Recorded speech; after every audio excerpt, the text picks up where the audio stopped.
Hello, my bookish friends. Welcome or welcome back. I am Elizabeth. This is Reading Riley. Not too long ago, Haley Hughes had posted a video. She put together books that defined her reading taste. And I asked y'all if you would like to see a video from me of books that defined my reading taste, and you said yes. So here we are today to do just that very thing. I have 24 books to talk to y'all about. I've broken these books down into 9 categories, some of which overlap, some do not. They are themes, they are genres, they are tropes, I suppose, in some cases. The first one is dystopian. The second is paranormal, ?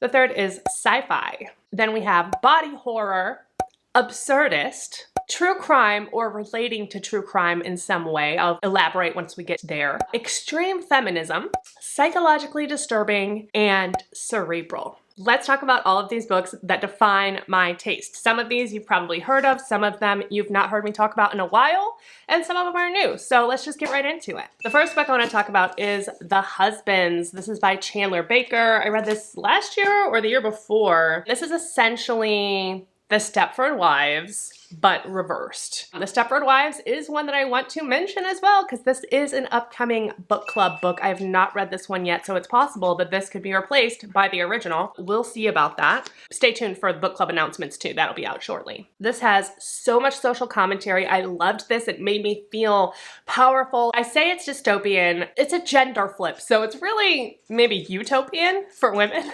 I suppose. But anyway, we're following this main character, and she's a high-powered lawyer. She and her family want to move into this neighborhood, but it seems like they're kind of gatekeeping this neighborhood, the women that already do live there, and they're very high-powered as well. All of their husbands are shockingly supportive. This one made me feel so hype. I love Chandler Baker's writing. She is one of my new favorite authors. She is from Texas, so she writes about things that I know about, and she loves to have social commentary in her thrillers. And so this is one I really had a good time with that just made me feel so seen. Another dystopian book that I love is the one by John Marrs.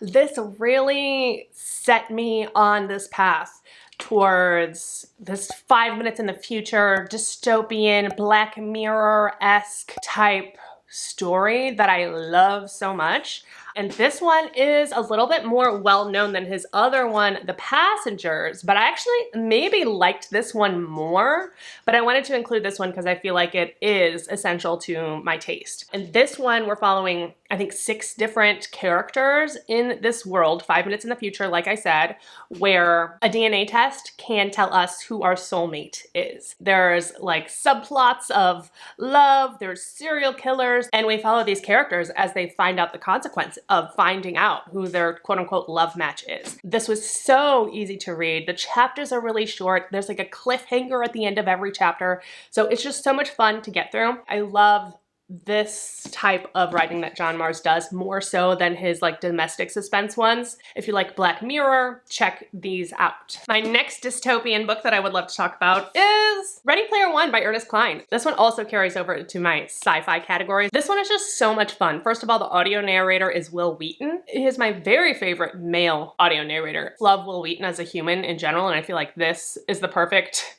book for him to be reading. If you're not familiar with this, we're following Wade Watts in 2044. Reality is so terrible that everyone escapes into the Oasis, which is like the metaverse. The guy who created the Oasis has died, but he's left this last thing. It's this Easter egg. Whoever finds these clues within the Oasis then can become the new owner of the Oasis. And so we're following Wade Watts, who is this like loner underdog, and he's competing to find this Easter egg before the Sixers, I think it's called. It's like, basically it's like little guy versus like the big company, the money, the power. It's David versus Goliath. It's so much fun. There are all different kinds of challenges. The movie adaptation of this one is just as good, but different because the challenges are different. So if you've already seen the movie, it's still gonna be fun for you to read this book. It's an adventure, it's coming of age. Don't necessarily recommend Ready Player Two, but this one stands on its own. And lastly, for my dystopian books, we have Tender is the Flesh by Augustina Bazterica. This is the perfect blend of dystopian and body horror and social commentary. So much going on with this story. This is translated from the Spanish by Sarah Moses. This is set in a world where humans are being processed for food, and therefore all of humanity is divided into predator and prey. And we're following one man in particular as he kind of battles these changes. He works in he owns a manufacturing plant. I think he owns it. And so as this change starts to happen culturally, he has to deal with that from his unique perspective of being the one who manufactures the food. So it's so disturbing. The body horror is so intense. It's literally like, look up trigger warnings for this one. It's one of the most disturbing books I've ever read. It's giving Soylent Green, if you've seen that movie. I think that's a book actually too, from the 70s. And this also carries over into the body horror category. Some of the most disgusting body horror, seriously. But for now, we're gonna move into paranormal? Question mark? Some of these are absolutely paranormal. Some of them you don't know, which is why I say question mark.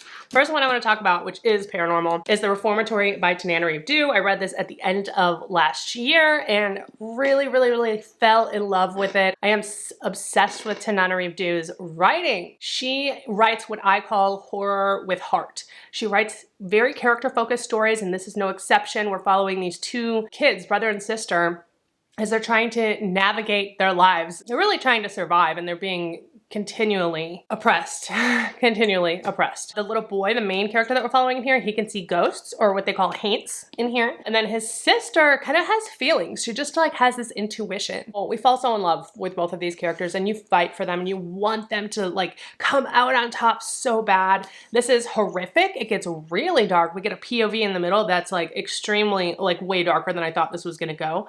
But such real, raw human emotion. So much heart, terror, and the Black experience. So if you want to learn more about that, pick this up. If you want a good horror book that has heart, that has a little bit of paranormal, pick this up. Like, it's so good. It's on the longer side, but I have no misgivings recommending this because it flew by. It flew by.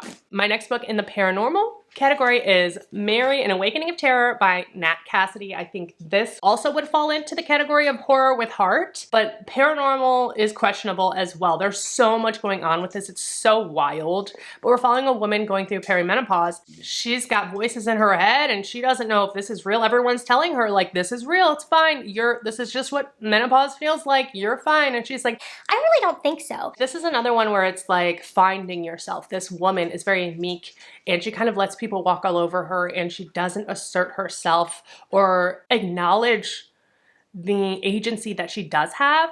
But by the end of this story, this woman is a badass, and she is conquering her trauma. She's conquering her past. She's conquering herself. It gets really wild. It gets really weird. Expect the unexpected. And the forward and the afterward, Nat Cassidy, this author is just so careful in the way that he writes and so protective of other people, and I just love him for that. Love it so much. Next, for paranormal, The Only Good Indians by Stephen Graham Jones. This book really impacted me at the time that I read it. I was carrying the mail, and I have a vlog where I read this too if you want to watch it. It's really old, but it's still available on my channel. And I was in my mail van reading this, and I just remember the shock at that ending and just feeling so out of my body, like the experience that I got from this. The story, the way it wrapped up, it managed to take this horrific story and turn it into folklore with a lesson to be learned about pride and respect and kindness. Oh my God. I'm gonna be thinking about this book for so long. I'm so glad I read this. I'm giving it 5 stars. I don't feel human right now. Wow. Wow. Just wow. Wow. Wow. The very end, it wasn't for reasons of being scared, but I literally got goosebumps. I literally got chills. My brain is gone and my head is empty and I am no longer human. First of all, one of the main characters in here is a mail carrier. I don't know if I said that or not. I really connected to that, but also this has so much spirituality in here because we're following 4 American Indian men after a disturbing event from their youth puts them in a desperate struggle for their lives. So they are kind of haunted by something that happened in their past, and this haunting is the most unique haunting story I've ever read. You'll be confused, but you'll also be like, why am I so profoundly impacted by this? And I do, like, this story just stays with me. I haven't found another one of his books that I love as much as this one, but this was the first one that I read of his. I'm so in awe of it. I think it's beautiful and perfect. Let's move on. The last book in my paranormal category is A Head Full of Ghosts by Paul Tremblay. I don't own this one, so I'll pop it up here. I need to own this one. Why don't I own this one? Paul Tremblay is another author that I am just really in tune with, I feel like. All of his books, I think, have been 4 stars for me. It hasn't been a 5-star, but they're all so solid 4 stars. His writing tends to be on the weirder side, but this one is, I think, the most accessible of the books of his that I've read so far. The reason it's in this category is because we're following this family.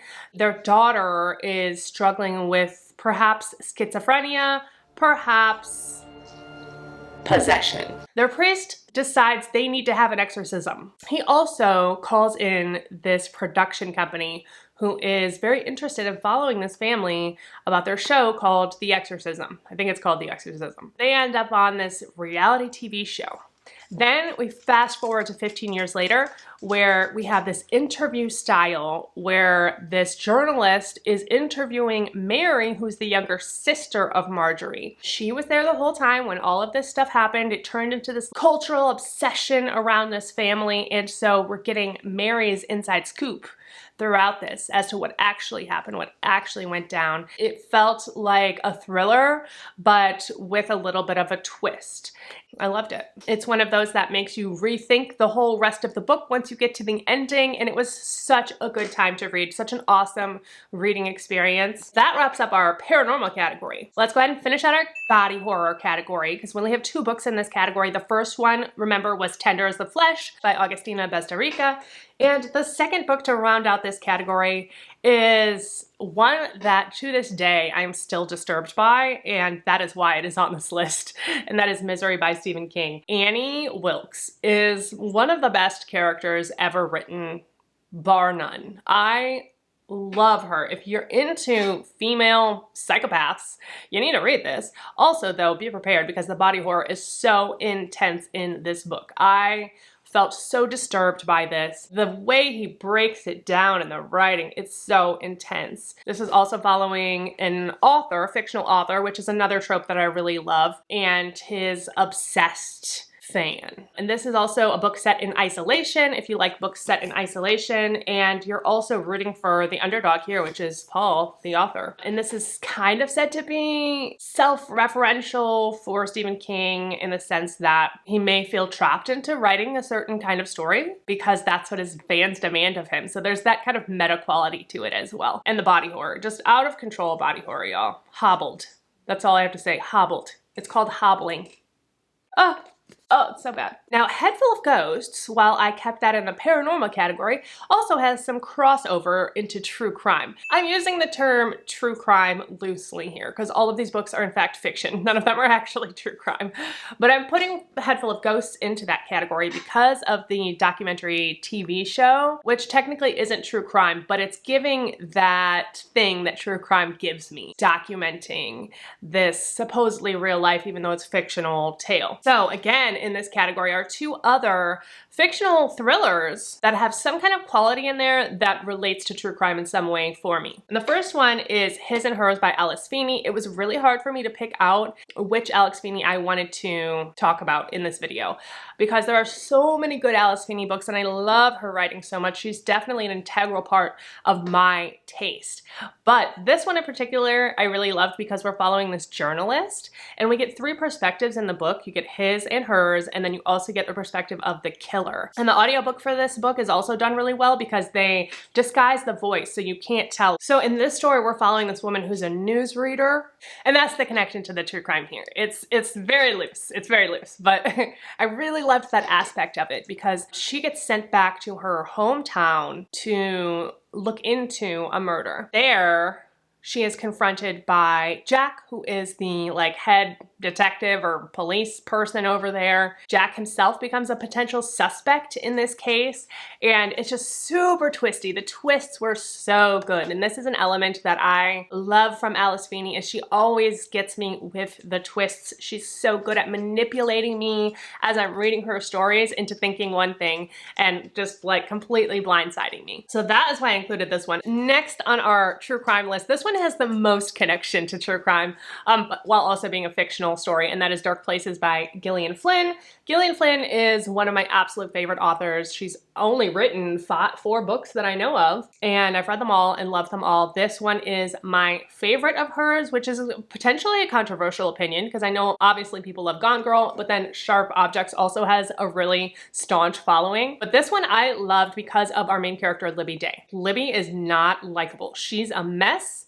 She is a piece of work. She's manipulative, but she's also feels like such a real true character to me, like a real life person. I think in the 80s, she lived in this like farmhouse with her family, with her mom and siblings, and they were all murdered in one night with the exception of her and her brother, who she knows killed her family. Her brother's in jail in current day, and Libby is 30 years old and living off of essentially GoFundMes from people who took pity on her when she was a kid, and she's just been living off of this money her entire life, but it's starting to run out.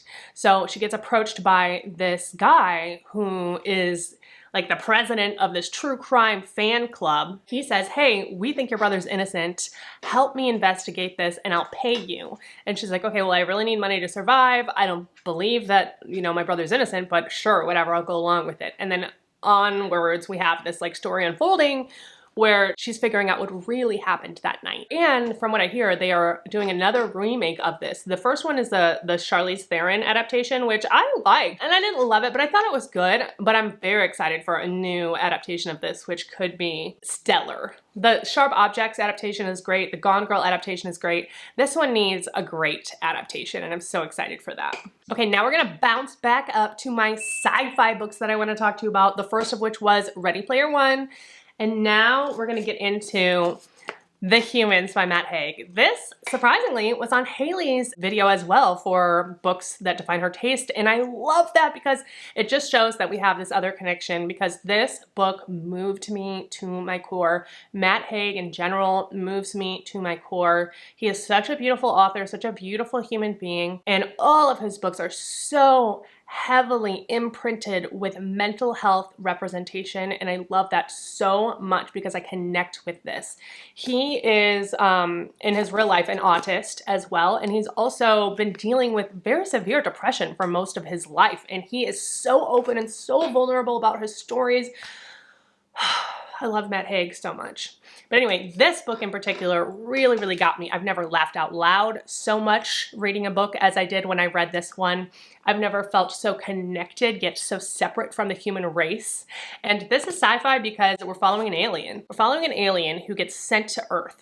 And he's sent here to track down this mathematician who has discovered this theory, problem, calculation, whatever, math things that Earthlings are not prepared for.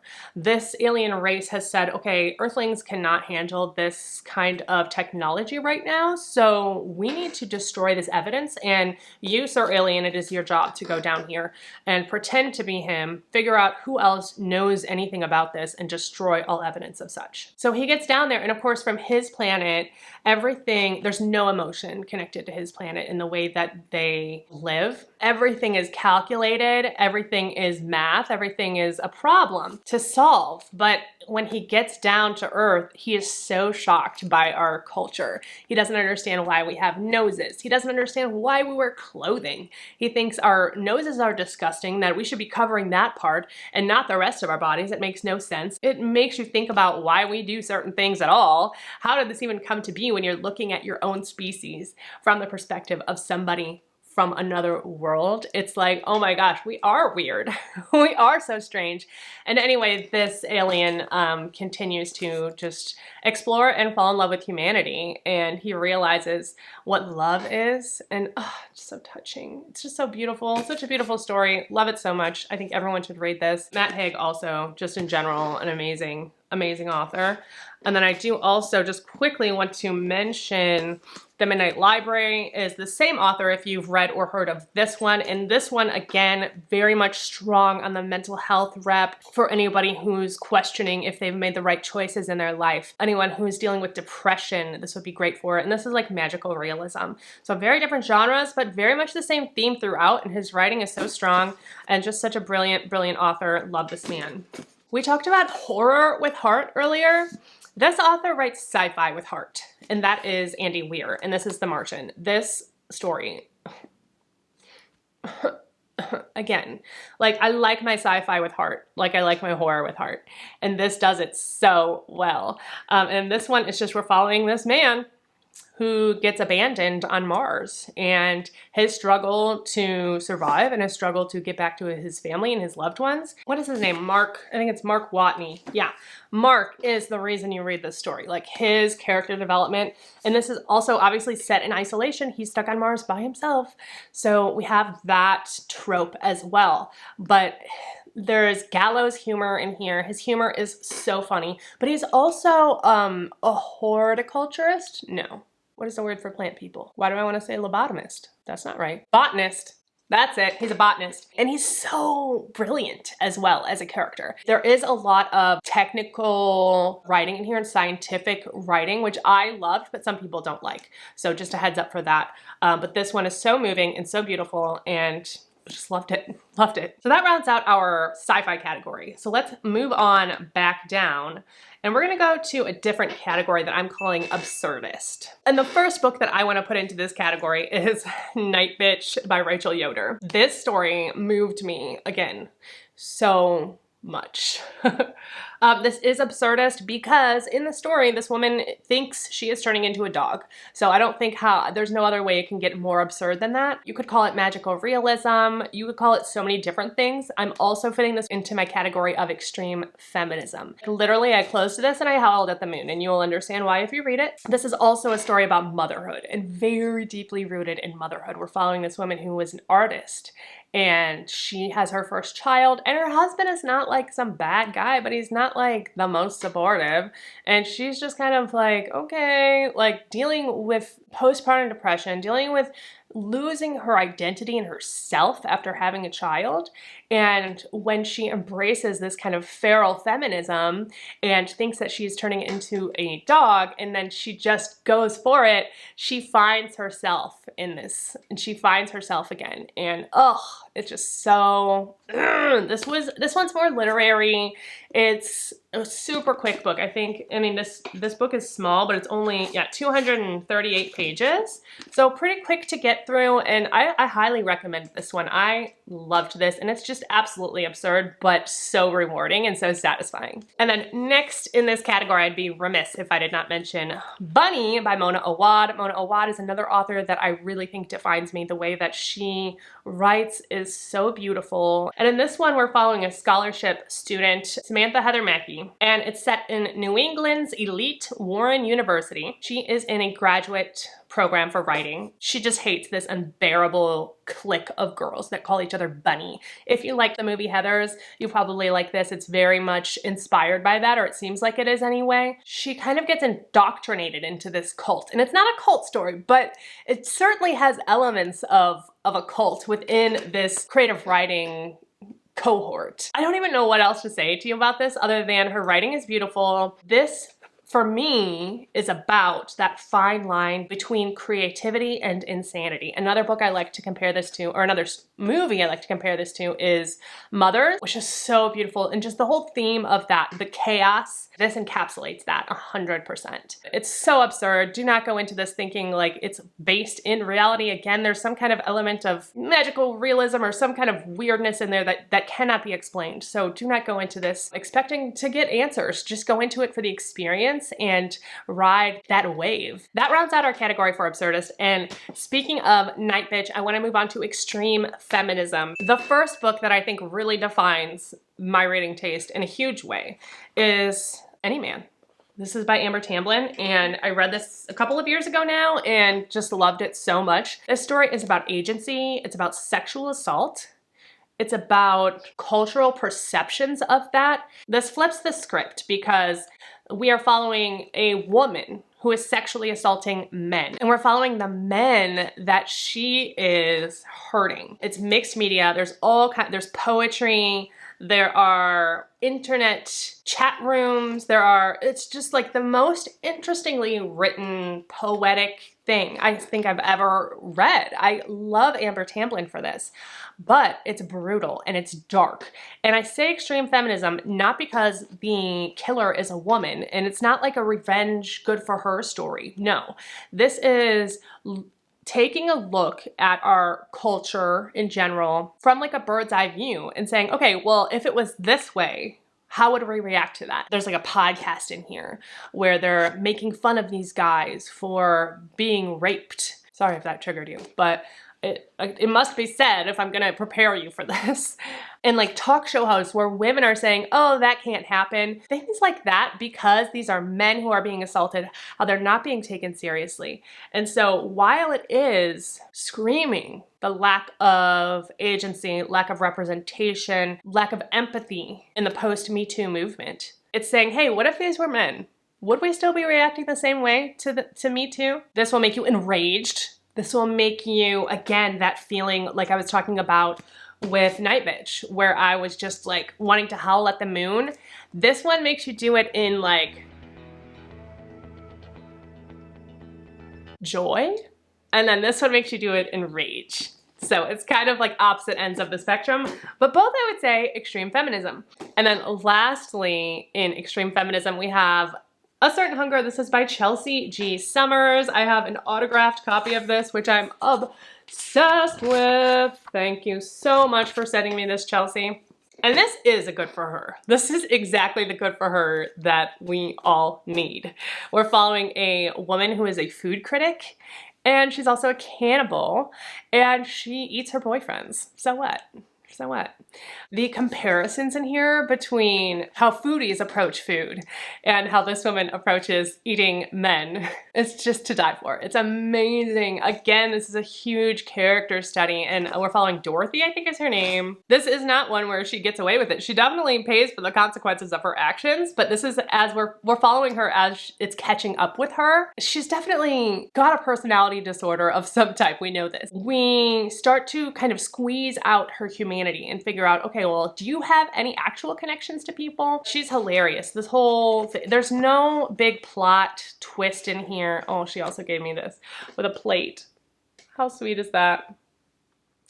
There's no big plot twist in here. Again, it's very, very character focused, but she's just a riot to follow. She is a riot to follow, and we, throughout the story, at least myself, defend every action that she does. I am on her side 100%, 110%. It's a roller coaster ride. It's funny. It's dark.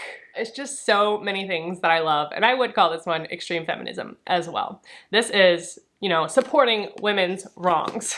Our next category that we're going to get into that define my taste in books is what I'm calling cerebral, and all of these are cerebral in very different ways, so just bear with me as I try to explain this. The first book we have is We Spread by Iain Reid, and this I think is my favorite Iain Reid. I really debated using this one as well. I'm thinking of ending things, because this one really was the first Iain Reid that I read and sparked my interest in this kind of writing in general.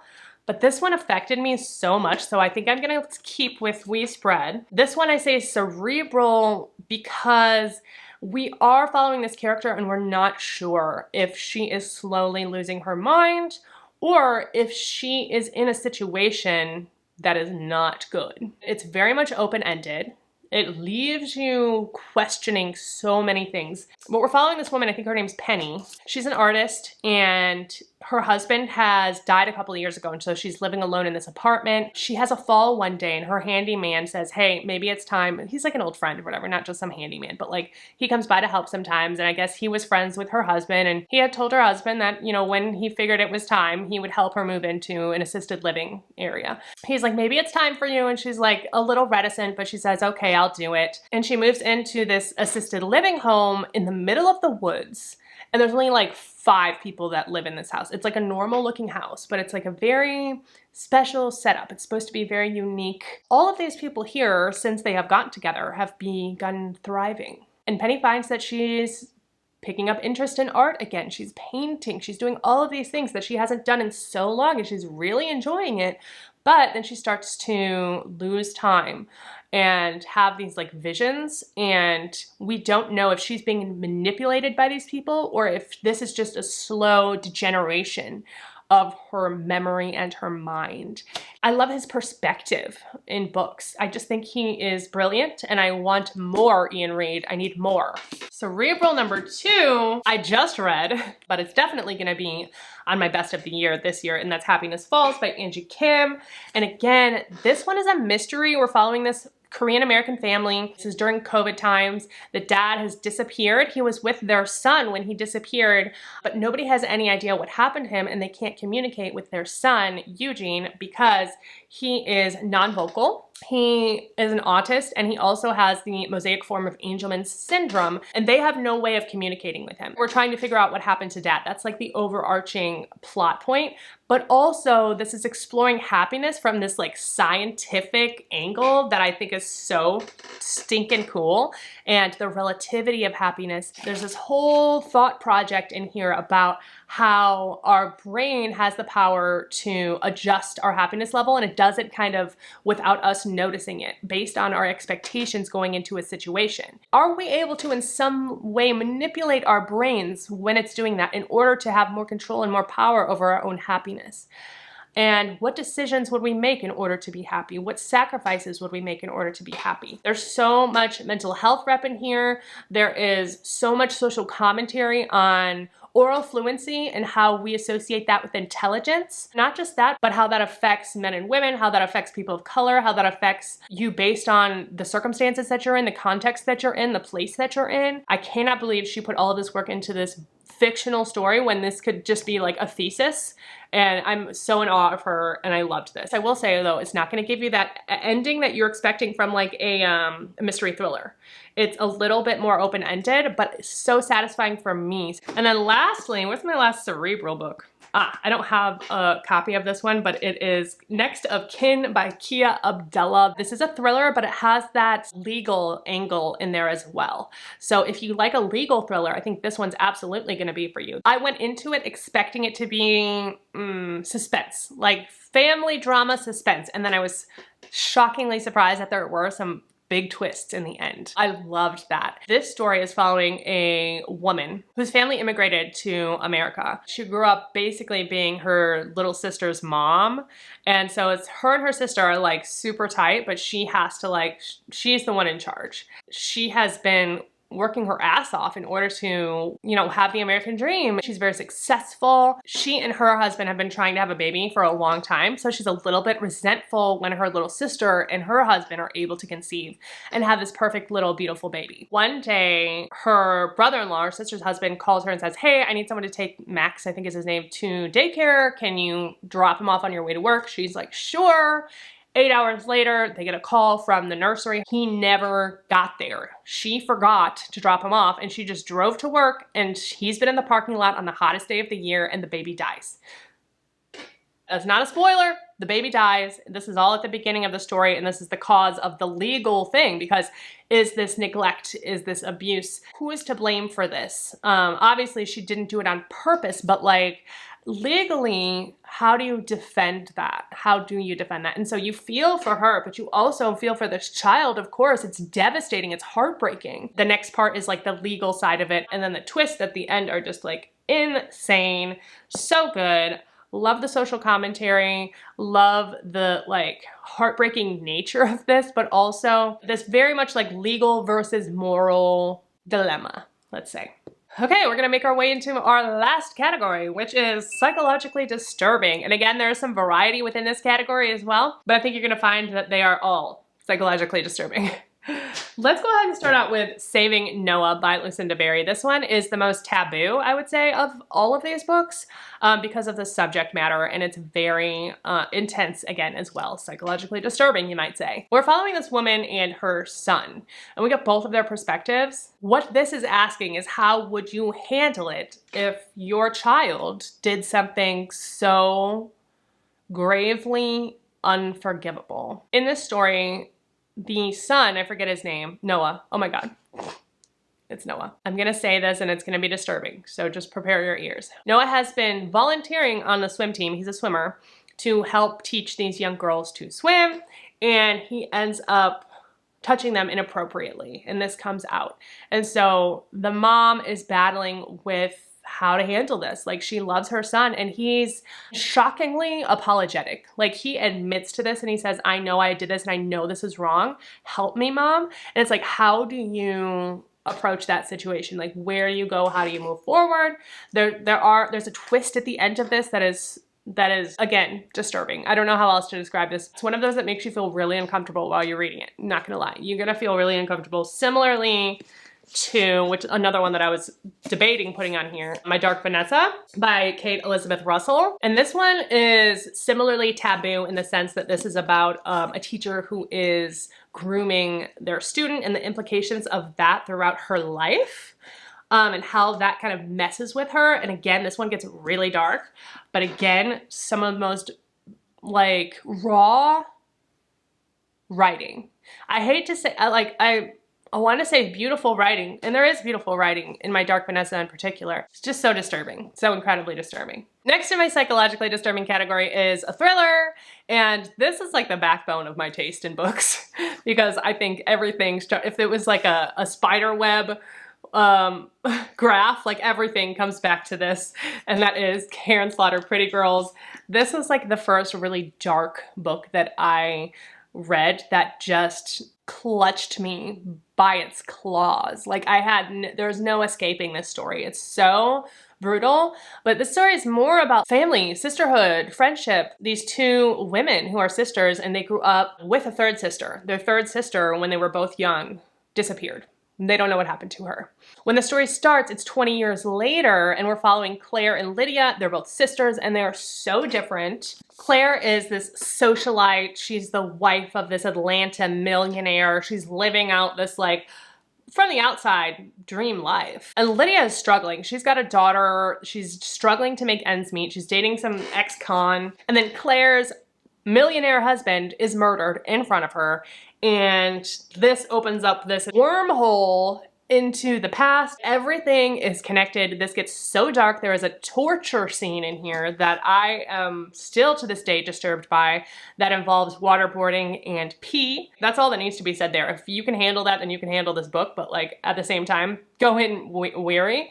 But so good. Karin Slaughter, again, is so good at writing her characters. She's so great at making these characters that have depth. You don't necessarily like them all the time. They make shitty choices, but you root for them because they feel real. They feel relatable. They feel like a person, like a real, fully fleshed out person. Smartly done. This is Karin Slaughter's best book, in my opinion, that I've read. Next, in the category of psychologically disturbing, we have, this is actually my only nonfiction book on this list. But this one I read when I was probably 12 or 13 years old, which I probably was a little too young to be reading this at that time, because it is also disturbing. And that is First Person Plural, My Life as a Multiple by Cameron West. I think I may have talked about this book once before on my channel, but this is the ultimate of like who I am. I read this at just such a formidable time. I actually found this copy in Half Price Books, and it has a letter in here from the author of this book to a fan who apparently she wrote him, he wrote her back. This was her book, and she kept it in here and then sold it. And now I get it. I love finding stuff like that. This is like one of my most prized possessions. This book came out in like the 90s, I think. Let me see. Ooh, this is a first edition. What? Yeah, so copyright 1999. He had been through some shit. I wonder how this author's doing today. I wonder if he's still alive today. This is documenting his own personal story with dissociative identity disorder or multiple personality disorder, as it used to be called. This man endured so much trauma as a kid, and he didn't remember any of this throughout his entire life until he started losing time and realizing that his alters were coming out. So he went to see a therapist, and then he went on to get his doctorates in order to fully understand what was happening to him. As he starts uncovering all this stuff about his childhood that he didn't know, he wants to understand what's happening, and so he studies. And I get that, because that's how I cope as well. But he has excerpts in here from his diary where it's completely different handwriting of like a, you know, young person. Some of his alters, I think he has, how many alters? Like 19 alters. Yeah, it says first person plural is a story that will make you stand in awe of the power of the mind to protect itself and cheer for West as he struggles to gain control in his life. I mean, this affected me on so many levels. This is why I was interested in psychology at all to begin with. It stayed with me. So this, I would definitely say, has impacted my tastes for sure. And the last book on this list that is psychologically disturbing is my favorite book of last year in 2023, and that is Strange Sally Diamond. This is by Liz Nugent. And in this book, we're following a neurodivergent main character, 100%. I don't think that's explicitly stated, but that's what I get anyway. Maybe I'm projecting. She's also had a unique childhood. And I loved this because it's a thriller, but it's also, it has a different tone than like any other thriller I've ever read. In fact, maybe not every other thriller, because I have two here that I would compare it to as well. The first is The First Day of Spring by Nancy Tucker, and the other is The Quiet Tenant by Clemence Michelon. And those are both psychologically disturbing as well, so count those as recs if you're interested in this one. Strange Sally Diamond, we're following Sally Diamond, and she was adopted by a psychiatrist when she was 7 years old. She doesn't remember anything about her life before then, but in current day we're following her, and she's 43, and her dad has just died, and she doesn't know what to do. He had told her offhandedly in the past, because he knew he was sick, that, you know, when I die, just throw me out with the rubbish. And so he does. She does. She throws him out with she puts him in like the pile of stuff to burn in the lawn and burns his body. And of course, this draws attention from the neighbors, and they're like, what are you doing? You can't just burn your dad's body. Did you kill him? What's going on? And she gets this letter from a stranger who is calling her Mary. And now she starts getting clues about her past life. She also finds some letters from her dad that say, open these, you know, once a week. I want to tell you slowly about the things of your childhood that you don't know about. And so as the story unfolds, we're following her, and then we're skipping POVs to this other boy named Peter, who at the beginning of the story, we don't know how he's connected or who he is. It's just really dark, y'all. It's just really dark. The thing that stands out the most about this is that it really explores that moment when a victim becomes a predator. Victims do become predators, and it's our choice. That is our choice. It is not your choice over what happens to you. It is your choice over how you deal with that. And I think that's so important when it comes to mental health, and that can be generalized to really anything, anxiety, like whatever you're dealing with. It is not your fault, but it is your responsibility when it comes to mental health. It is your responsibility to figure out why you're feeling that way and to make choices that are in your best interest. And so many times, victims turn into predators for that very reason. It's just these small choices that we make every day. And like I always say, there is no good or evil person. We're living on a spectrum, and our choices, our individual choices that we make every single day are what move us along up and down on that spectrum. And this book just really exemplifies that for me. And not just that, but the fact that we have this neurodivergent main character, I just related to so much, and I loved her so much. I do think some people would find this a little bit too disturbing, but I think if you like dark thrillers and you like thrillers with a unique tone to them that are explicitly looking into psychology and mental health, any of these I think would be a really good choice for you. And that's it. Oh my gosh, those are the 24 books that define my taste in reading. As always, if you have recommendations for me, put them in the comments below. Love to hear it, love to read it. And don't forget that life is short, so read Riley. Cheers, and goodbye.